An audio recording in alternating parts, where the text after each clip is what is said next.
The Galactic Confederacy had a theory about humans that it was a very confident theory. Embarrassingly confident, in hindsight, when humanity's first faster-than-light signal punched through the outer rim like an overexcited child kicking down a door, every senior diplomat in the Confederacy sat down, stroked whatever passed for their chin, and reached the same logical conclusion. Humans had taken thousands of years to reach this moment. Thousands. Any species that's slow had to be deeply wise. Meditative.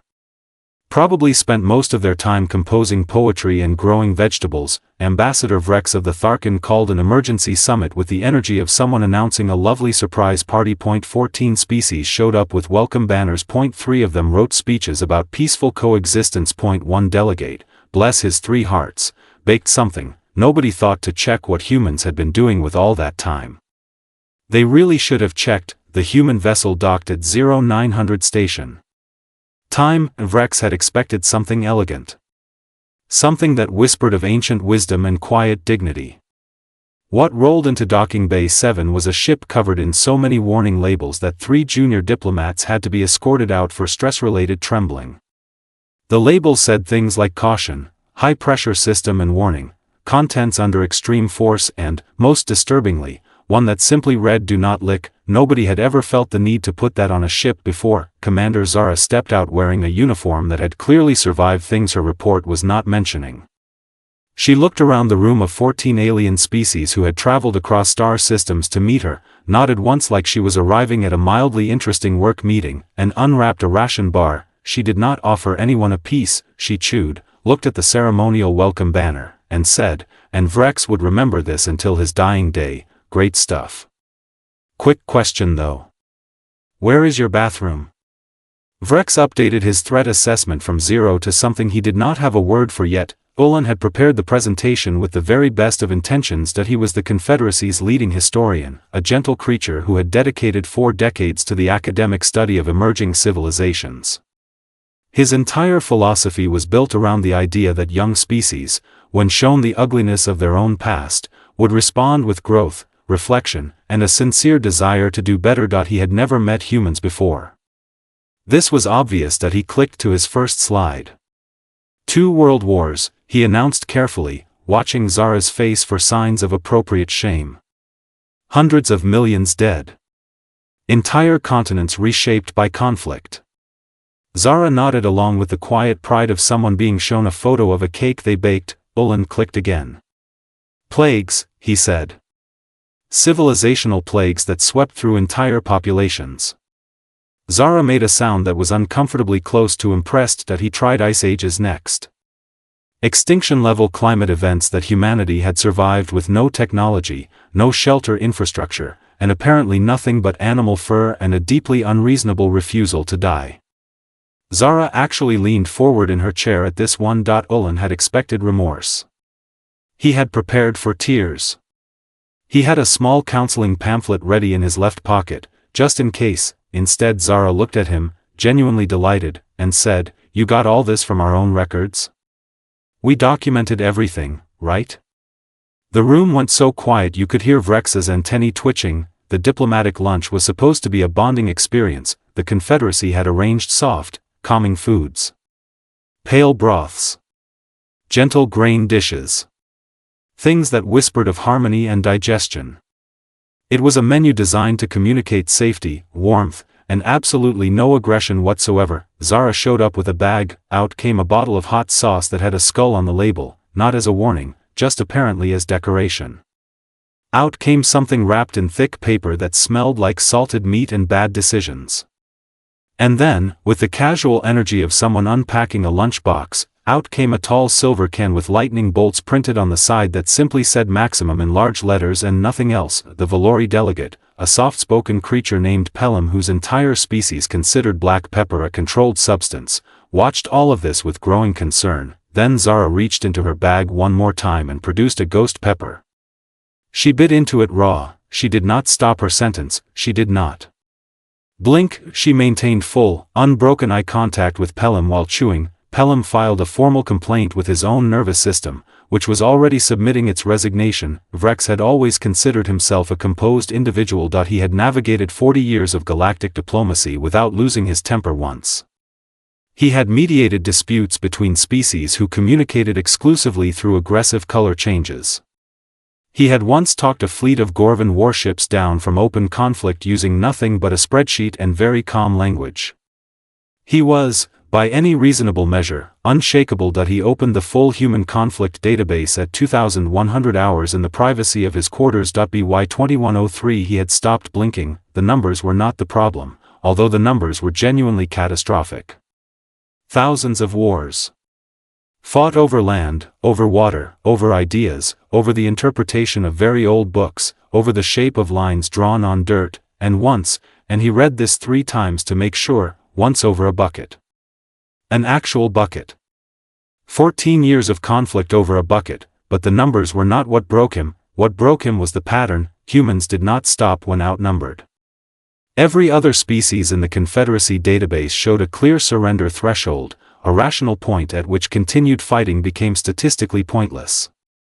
Humans did not have this threshold. Or if they did, nobody had ever successfully located it. Humans did not stop when outgunned. They invented new weapons in the middle of wars they were already losing.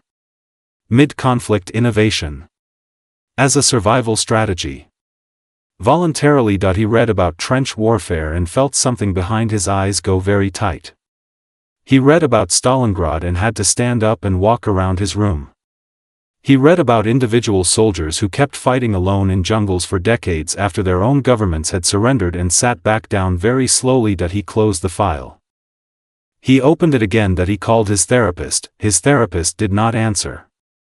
She was also reading the file. It was Quill's idea, and he would regret it for the rest of his diplomatic career. He was young, enthusiastic, and genuinely believed that leisure activities were the universal bridge between cultures. Every species played. Every species rested. Surely this was the common ground they had been looking for since Zara arrived and started casually terrifying everyone. He asked her what humans did for fun. Zara's face lit up in a way that should have been a warning sign. She started with running. Not running from something, she clarified helpfully, just running. Voluntarily. As fast as possible, until the body physically refused to continue, purely to see who could do it longest. Quill nodded slowly, filing this under concerning but manageable. Then she described boxing. 2 humans, she explained, who had no dispute with each other, no territorial conflict, no historical grievance, would stand in a small marked area and hit each other repeatedly in the face. For sport. People watched. People cheered.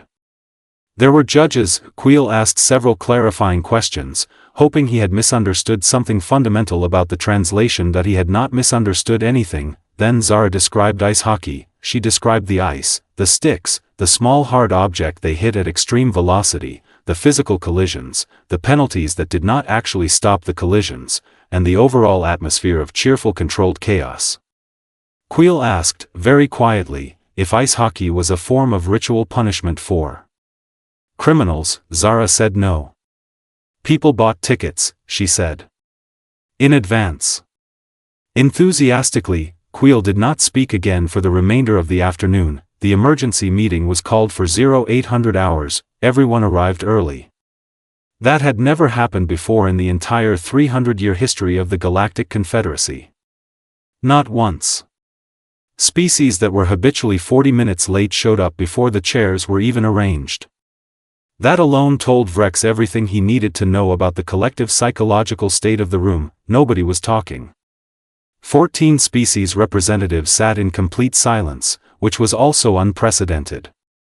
Normally these meetings required 3 separate moderators just to manage the noise. Pelham, the Valori delegate, was in the corner quietly muttering about the ghost pepper to nobody in particular. He had been doing this since lunch and showed no signs of stopping. Olin had his data pad open and was finding new horrors on every page, his face cycling through expressions that his species had not needed to use in several generations. Vrex stood at the front and let the silence breathe for a moment. Then he said the words that made everything worse. He told them humans were not a threat to the Confederacy. He told them humans did all of this to themselves. Voluntarily. Recreationally. For fun, the silence that followed was a completely different kind of silence than before. The tour was Vrex's attempt at normalcy. He assigned their most confident station guide, a cheerful Tharkan engineer named Boss, who had given this tour 200 times without incident. The plan was simple. Show Zara around. Keep things light. Demonstrate that the Confederacy was sophisticated and capable and absolutely not rattled by anything that had happened in the last 3 days. Boss managed 4 minutes. Zara asked smart questions throughout, genuinely complimented their propulsion engineering, and correctly identified the manufacturer of 3 separate atmospheric systems just by looking at them. Boss was actually starting to relax. Then Zara glanced at the docking bay ceiling, tilted her head slightly, and mentioned, in the same tone someone uses to point out light rain, that the third support column had a stress fracture that would become a serious problem within about 8 months. Boss went the color of something that had never seen sunlight. 3 species updated their defense protocols before dinner.